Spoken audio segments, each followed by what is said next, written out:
महत्व है। महाशिवरात्रि पर शिवलिंग को भी पूजा जाता है।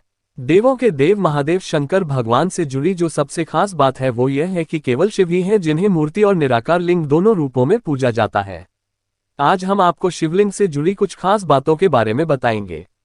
देश भर में शिव के 12 ज्योतिर्लिंग स्थापित हैं और इनकी पूजा की जाती है। मान्यता है कि शिवलिंग की पूजा समस्त ब्रह्मांड की पूजा के बराबर मानी जाती है, क्योंकि शिव ही समस्त जगत के मूल हैं।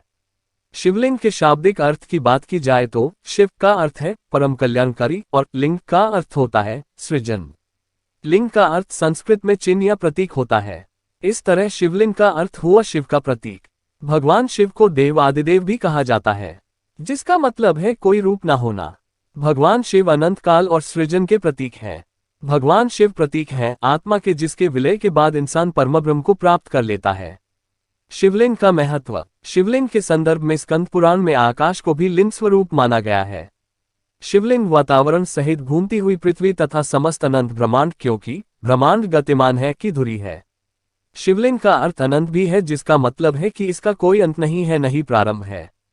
वायु पुराण के अनुसार प्रलय काल में प्रत्येक महायुग के पश्चात समस्त संसार इसी शिवलिंग में मिल जाता है और फिर संसार इसी शिवलिंग से सृजन होता है। इसलिए विश्व की संपूर्ण ऊर्जा का प्रतीक शिवलिंग को माना गया है। लिंग शिव का ही निराकार रूप है। मूर्ति रूप में शिव की भगवान शंकर के रूप में पूजा होती है।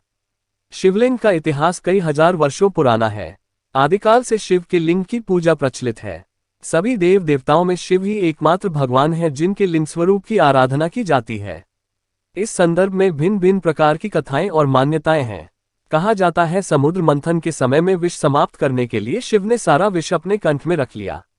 शिव का कंठ विष पीकर नीले रंग का हो गया। वह नीलकंठ कहे जाने लगे, लेकिन विष ग्रहण करने के कारण भगवान शिव के शरीर का दाह बढ़ गया। उस दाह के शमन के लिए शिवलिंग पर जल चढ़ाने की परंपरा प्रारंभ हुई, जो आज भी चली आ रही है। शिवलिंग को भगवान शिव का प्रतीक मानकर पूजा जाता है। इसकी पूजा विधि विधान से की जाती है। ऐसे हुई शिवलिंग की उत्पत्ति। लिंग महापुराण के अनुसार एक बार भगवान ब्रह्मा और विष्णु के बीच श्रेष्ठता का विवाद हो गया। जब उनका विवाद बहुत अधिक बढ़ गया, तब अग्नि की ज्वालाओं के लिपटा हुआ लिंग भगवान ब्रह्मा और भगवान विष्णु के बीच आकर स्थापित हुआ था। दोनों उस लिंग का रहस्य नहीं समझ पाए। इस रहस्य के बारे में विष्णु भगवान और ब्रह्मदेव ने 1000 वर्षों तक खोज की, फिर भी उन्हें उस लिंग का स्रोत नहीं मिला। निराश होकर दोनों देव फिर से वहीं आ गए जहां उन्होंने लिंग को देखा था। वहां आने पर उन्हें ओम की ध्वनि सुनाई दी, जिसको सुनकर उन्हें अनुभव हुआ कि यह कोई शक्ति है और उस ओम के स्वर की आराधना करने लगे। भगवान ब्रह्मा और भगवान विष्णु की आराधना से प्रसन्न होकर उस लिंग से भगवान शिव प्रकट हुए और सद्बुद्धि का वरदान दिया। देवों को वरदान देकर भगवान शिव चले गए और एक शिवलिंग के रूप में स्थापित हो गए। यही भगवान शिव का पहला शिवलिंग माना गया। सबसे पहले भगवान ब्रह्मा और विष्णु ने शिव के उस लिंग की पूजा अर्चना की थी। तब से भगवान शिव की लिंग के रूप में पूजा करने की परंपरा की शुरुआत मानी जाती है।